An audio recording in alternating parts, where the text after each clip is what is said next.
आज का जो संवैधानिक फैसला जो एक हिस्टोरिक ऑर्डर जो माननीय सर्वोच्च न्यायालय द्वारा जो दिया गया है, ये अपने आप में एक ऐतिहासिक है।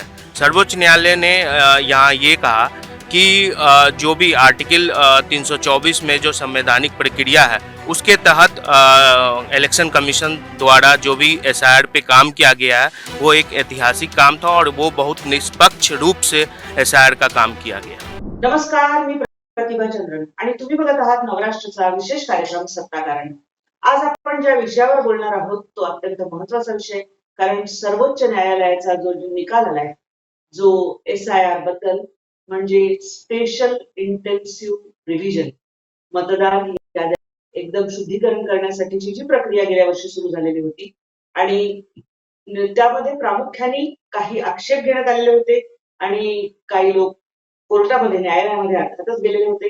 त्यामध्ये एडीआर असेल, पीयूसीआय असेल आणि अशा शिवाय काही राजकीय नेते आरजेडीच्या वतीने टीएमसी, काँग्रेस, योगेंद्र यादव हे सगळेजण कोर्टात होते आणि कोर्टाने काल सांगितले की ही असंवैधानिक प्रक्रिया नाही.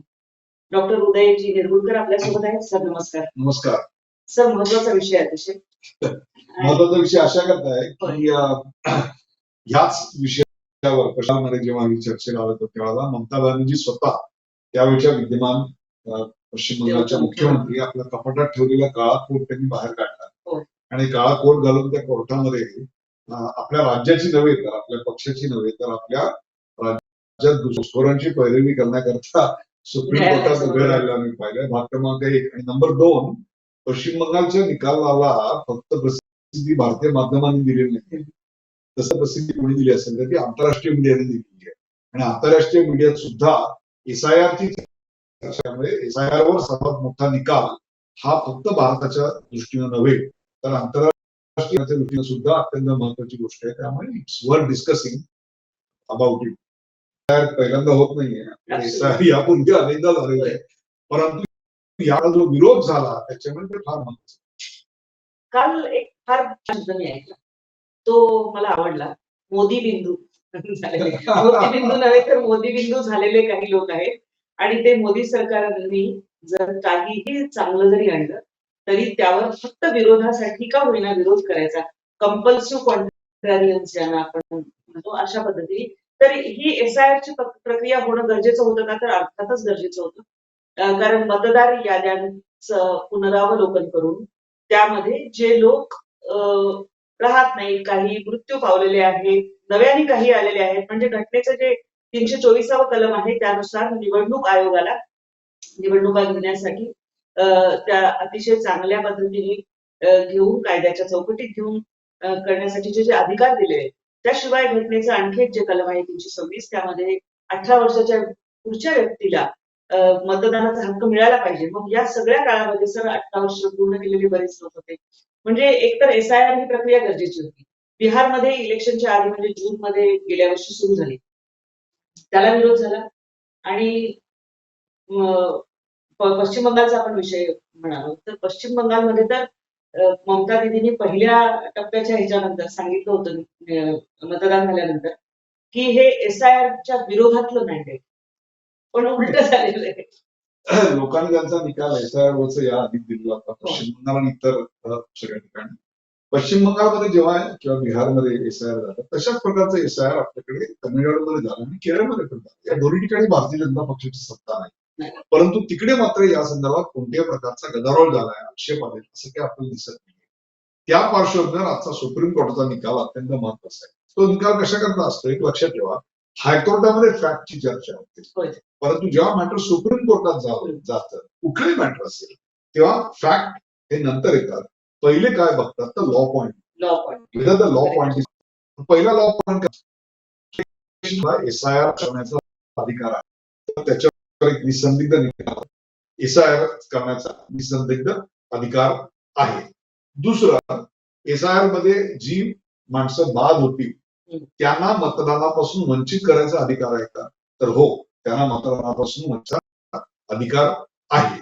तिसरं, people's representation act 1950, electoral roll act 1900 याच्यामधल्या ज्या तरतुदी आहेत त्या तरतुदींचं उल्लंघन झालेलं आहे का?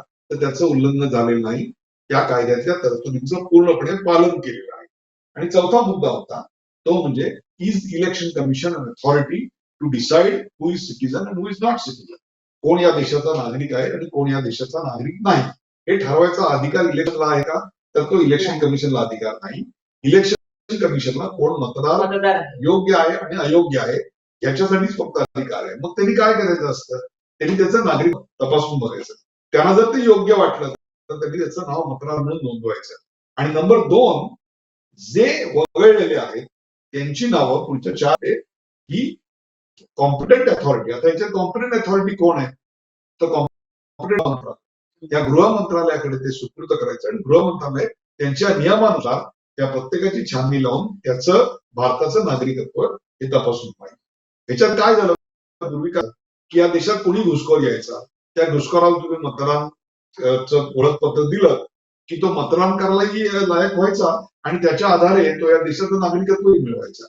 आता त्याचं नागरिक असणं आणि त्याचं मतदार असणं या दोघांच्या डिसाईड करणाऱ्या अथॉरिटीज वेगवेगळ्या आहेत. त्याची प्रक्रिया ही विलग केली. त्याच्यामुळे बॅकडोर एंट्री या देशात मग ते 24 परगणा असेल इथून जे प्रमाणात बांगलादेशी घुसखोर यायचे आणि ते संपूर्ण भारतात पसरायचे. त्यांच्या या देशाच्या नागरिक असण्याला आता चाप लागला. आणि मला असं वाटतं की आतापर्यंत इलेक्शन कमिशनचं फंक्शनिंग तोचा पॅरोट आहे, तो भाजपचा पोपट आहे. ज्ञानेश कुमारांवर तर असे आरोप झाले की तुम्हाला रिटायर आहे, आमचं सरकार येईल तेव्हा तुम्ही कुठे असाल तिकडून तुम्हाला शोधून काढू आणि तुम्हाला शिक्षा करू. परंतु ज्ञानेश कुमार हे काही भाजपची बाजू मांडत नव्हते. तर मला असं वाटतंय की जी कायद्याद्वारे त्यांना जे अधिकार दिलेले होते त्या घटनेच्या चौकटीत बसूनच ते अधिकार याच्यावर आणखी एका गोष्टीचा निकाल लागला. आणि तो सर्वात महत्वाचा काय आहे की मतदानाचा अधिकार हा स्टॅट्युटरी अधिकार आहे का मूलभूत अधिकार आहे, कॉन्स्टिट्युशनल अधिकार आहे? इज इट कॉन्स्टिट्युशनल और इज इट संविधान? त्याचा निकाल स्पष्टपणे लागलेला आहे आणि तो म्हणजे हा अधिकार कॉन्स्टिट्युशनल म्हणजेच हा मूलभूत अधिकार म्हणून सुप्रीम कोर्टाने त्याच्यावर निकाल दिलेला आहे. म्हणजेच ह्याच्याकडे बघायचा जो दृष्टिकोन आहे तो दृष्टिकोन अतिशय क्लिअर झाला आहे. सुप्रीम कोर्टाने हे स्पष्टपणे सांगितलं की ईसीनी एसआयआर करणं म्हणजेच त्यांनी एक सुंदर शब्द वापरलाय, ब्रीथ ऑफ लाईफ. म्हणजे तुम्ही जान आणताय, संजीवनी देताय, तुम्ही लोकशाहीची प्रक्रिया निवडणुका व्यवस्थित करून मजबूत करताय. आणि ही निवडणुकीची प्रक्रिया मजबूत होण्याकरता म्हणून तुम्ही जे कार्य केलं त्या कार्याची एक प्रकारे शाबासकी प्रशंसा करण्यात आली. म्हणजे आजपर्यंत ज्ञानेश कुमार यांच्यावर जे तोंडसूक घेत होते, इलेक्शन कमिशनवर जे तोंडसूक त्यांच्या त्या विरोधकांच्या चपराक मिळाली आहे. तुम्ही बघा हा निकाल नंतर राहुल गांधी यांच्याकडनं कोणतीही प्रतिक्रिया आलेली नाही. अखिलेश यादव यांनी लगेच घुमजाव केलेला आहे आणि गुळगुळीत प्रतिक्रिया दिली. काय प्रतिक्रिया दिली की आमचा काय एसआयआरला विरोध, भाजपच्या एसआयआरला विरोध. भाजप एसआयआर कधी बनवत नाही. एसआयआर कोण करतंय? ईसी बनवत. लस जेव्हा वॅक्सिन भाजपची वॅक्सिन भाजप बनवत नाही, लक्षात ठेवा. तसंच त्यांनी जेव्हा आपण न्यू एज्युकेशन पॉलिसी आली तेव्हा त्यांनी असंच श्लेष करतोय की भाजपची education. It's not, it's a countries education policy. मग राजीव गांधी यांच्या काळात जी पॉलिसी आली होती त्याला आपण राजीव गांधीची पॉलिसी म्हणणार का? हे अतिशय अयोग्य. त्यामुळे मला असं वाटतं की या प्रकरणाने एकदा सुप्रीम कोर्टाने एक प्रकारे प्रशस्ती पत्रक दिलेलं आहे, शाबासकी दिलेली आहे. म्हणजे इलेक्शन कमिशनने त्यांच्या प्रगती पुस्तकामध्ये याची नोंद केली पाहिजे की आम्हाला क्लीन चिट कोणाकडनं मिळाली आहे. तर आम्हाला क्लीन चिट दस्तूर खुद्द इलेक्शन कमिशन सर्वोच्च न्यायालयाने याच्यात निकाल द्यायला कोण होते? तर निकाल द्यायला सर्वोच्च न्यायालयाचे चीफ जस्टिस सूर्यकांत आणि बागची हे यांनी हा निकाल दिलेला आहे. आणि त्यात त्यांनी हे स्पष्ट केलंय की हा कॉन्स्टिट्युशनल अधिकार आहे. दुसरी गोष्ट, election commission is not the final authority to decide who is citizen or not. एसआयआरची प्रक्रिया 1950चा कायदा, पीपल्स रिप्रेझेंटेशन ऍक्ट आणि पीपल्स इलेक्ट्रोल ऍक्ट 1960 याच्याप्रमाणे करण्यात आली आहे. त्याच्यात कुठलाही दोष नाही. तिसरी गोष्ट, मतं वगळायचा अधिकार त्यांना आहे का? हो, मतदार वगळायचा त्यांना अधिकार आहे. आणि एसआयआर करायचा अधिकार आहे का? तर तो देखील करायचा अधिकार आहे.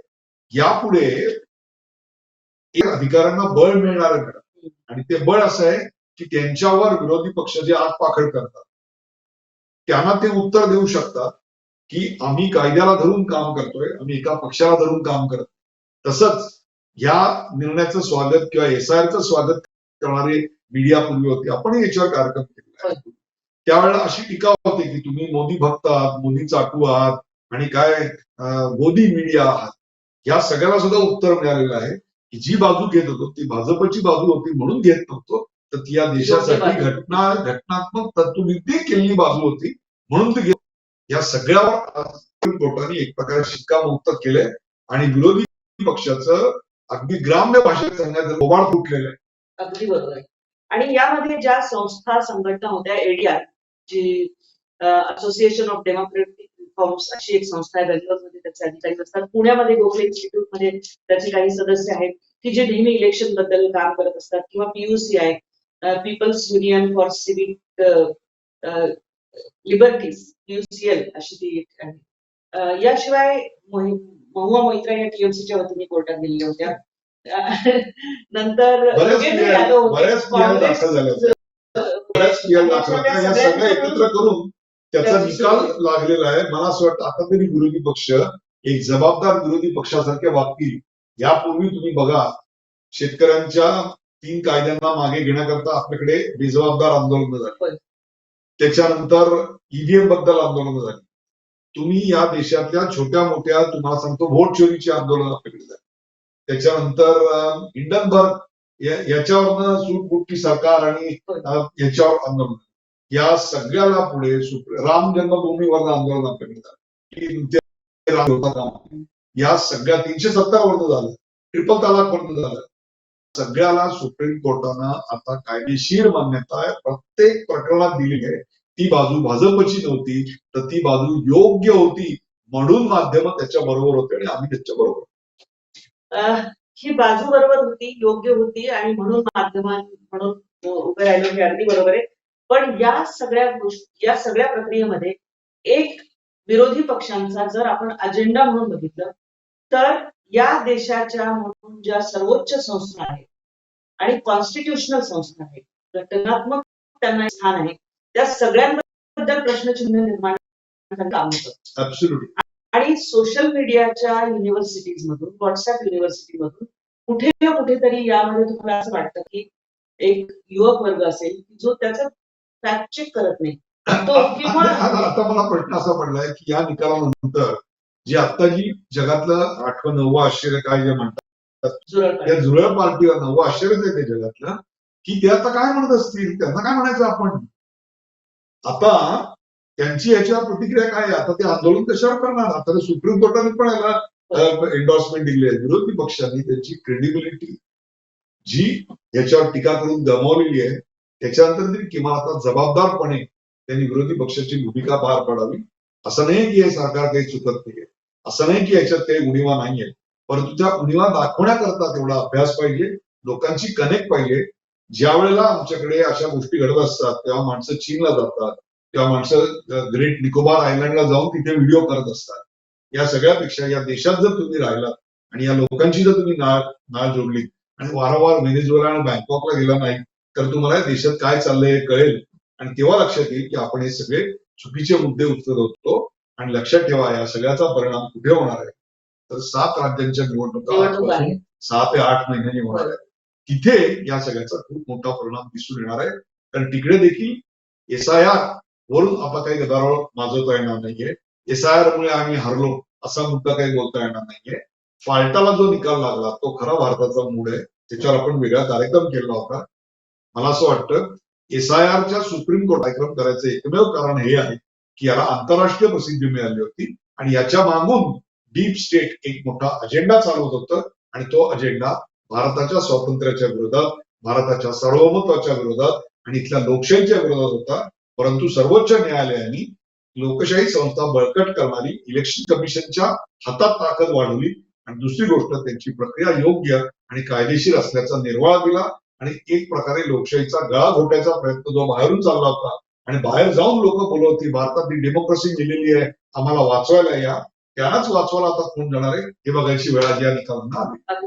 बरोबर आहे. आणि यानंतर काय, या निकालाचं पुढे काय, तर एसआयआरची जी प्रक्रिया सुरू झालेली होती, म्हणजे मतदार याद्यांचं शुद्धीकरण, ती प्रक्रिया आता बाकी सर्व राज्यामध्ये आसाम वगळता, कारण आसाममध्ये NRC आहे. तर सुरळीतपणे सुरू होणारे महाराष्ट्रामध्ये जर आपण बघितलं तर घरटी किंवा घर गणना जी म्हणतात ती सुरू झालेली आहे.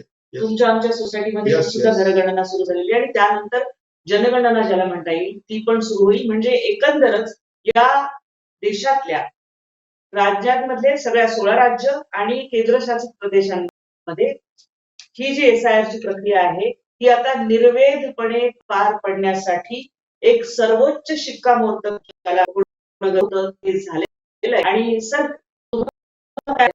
पक्ष जे टीका करतात, प्रश्नचिन्ह त्यांनी वारंवार निर्माण केलं, संभ्रम जनतेमध्ये निर्माण केला, त्यांची आता प्रतिक्रिया काय असेल? काय प्रतिक्रिया असणार? यापूर्वी राफेलवर नंतर राहुल गांधी यांनी सर्वोच्च न्यायालयात मागितली. आता या प्रकरणावर ज्ञानेश कुमार यांच्यावर जी आगपाखड केली त्याबद्दल त्या कर्तव्यदक्ष कर्तबगार अधिकाऱ्याचा मानभंग केला याबद्दल ते दिलगिरी व्यक्त करणार आहेत का? तर कुठली दिलगिरी व्यक्त करणार नाहीत आणि उलट ते आणि त्यांचे जे अजेंडा आहे ती अजेंडा चालवणारी सगळी लोक दुसरा असा एक फुटकळ मुद्दा शोधतील आणि पुन्हा एकदा आपलं हास्य करतील. हे दुर्दैव आहे की विरोधी पक्ष इथे जबाबदारपणे वागत नाहीये. खरं तर एक जबाबदार विरोधी पक्ष ही आताची गरज आहे.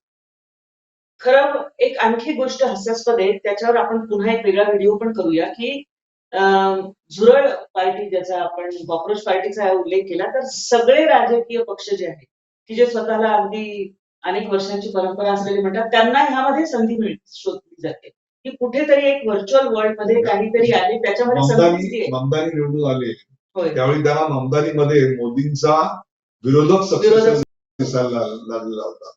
हंगेरीमध्ये परवा सत्तांतर घडलं त्याच्यातनं त्यांना इन्स्पिरेशन निर्माण झालं होतं. म्हणजे एक ऊर्जा आणि स्फूर्ती मिळते. हे म्हणजे गल्लीतल्या कोणाच्या घरी तरी पाळणा हलतो तेव्हा आपल्या घरी मूल जन्माला येईल याचा आनंद होण्यासारखा आहे. तुम्हाला मी सांगतो हे पूर्णपणे हास्यास्पद आहे. भारतातली परिस्थिती पूर्णपणे वेगळी आहे. नेपाळमधली वेगळी आहे, देशमधली वेगळी आहे. इथे ज्याप्रमाणे मुलं रस्त्यावर आली आणि आंदोलन झाली तशा प्रकारची भारतात परिस्थिती येण्याची शक्यता सुतराम आहे. परंतु असे प्रयत्न वारंवार होत आहेत. अशा प्रकारच्या SIRच्या मागून SIRला विरोध एक या देशाची अँटी इंडिया लॉबी या निमित्ताने कार्यरत होत असते आणि ते एक्सपोज होत असतात. तेच या प्रकरणात झाले. जसं किसान आंदोलनाच्या वेळी झालं होतं. किसान आंदोलनाच्या वेळेला विरोध काय होता तर ते 3 किसान कायदे मागे घेतले आणि परिणती काय झाली तर तुम्ही भारताचा तिरंगा ज्या ठिकाणी फडकावला गेला होता 26 जानेवारीला तो तुम्ही उघडून टाकला. तिकडे खलिस्तानचा झेंडा लावला आणि खलिस्तान जिंदाबादचे नारे लावले. हेच ते डीप स्टेट आम्ही वारंवार सांगत आलेलो. हे डीप स्टेट भारताला डिस्टेबलाइज करण्याकरता भारताची आत्मनिर्भरता इथे संपावी याच्याकरता प्रयत्न करतायत. म्हणूनच SIR आणि अशा गोष्टी आम्हाला वाटतात की जेणेकरून या देशावर अधिकार जर कोणाचा असेल या लोकशाहीवर तर तो या देशातल्या नागरिकांचाच आहे हे या निमित्ताने पुन्हा एस्टॅब्लिश झालं. खूप गोष्टी आहेत सर की TN सेशन जेव्हा मुख्य निवडणूक आयुक्त होते तेव्हा निवडणूक आयोग नावाची एक संस्था आहे याची जाणीव लोकांमध्ये झाली. पण त्यांच्याही पेक्षा ज्ञानेश कुमार यांचं जे काम होतं ते अधिक जिकिरीचं होतं असं वाटतं. 100% अधिक कठीण होतं. याचं कारण शेषन यांनाही तेव्हा त्या काळात प्रचंड विरोध झाला. त्यांच्यावरही टीका झाली. कायद्याचं पालन करतो म्हणून टीका झाली. आज जे कॅमेरे घेऊन सगळे लोक फिरतात आणि मतदान केंद्र ताब्यात घेण्याचे प्रकार जे आपल्याला कमी दिसले आहेत त्याच्या सगळ्याचं मूळ जर कुठे असेल तर कायद्याचं पालन करणाऱ्या TN शेषन यांच्या सुधारणांमध्ये आहे. तसंच ज्ञानेश कुमार यांना इतिहासात सुवर्णाक्षरात दिलं जाईल की ज्यांनी SIRची प्रक्रिया ही अत्यंत निष्पक्षपातीपणे कायद्याला धरून राबवली ज्याच्याबद्दल शाबासकी त्यांना प्रत्यक्ष सुप्रीम कोर्टाच्या सर्वोच्च न्यायालयाच्या सरन्यायाधीशांनी दिलेली आहे. तर EVM वर कधीतरी प्रश्नचिन्ह निर्माण करून EVM बद्दल संभ्रम निर्माण केला जातो. कधी मतदार याद्यांबद्दल संभ्रम निर्माण केला जातो. कधी वोट चोरीचा नॅरेटिव्ह आणला जातो.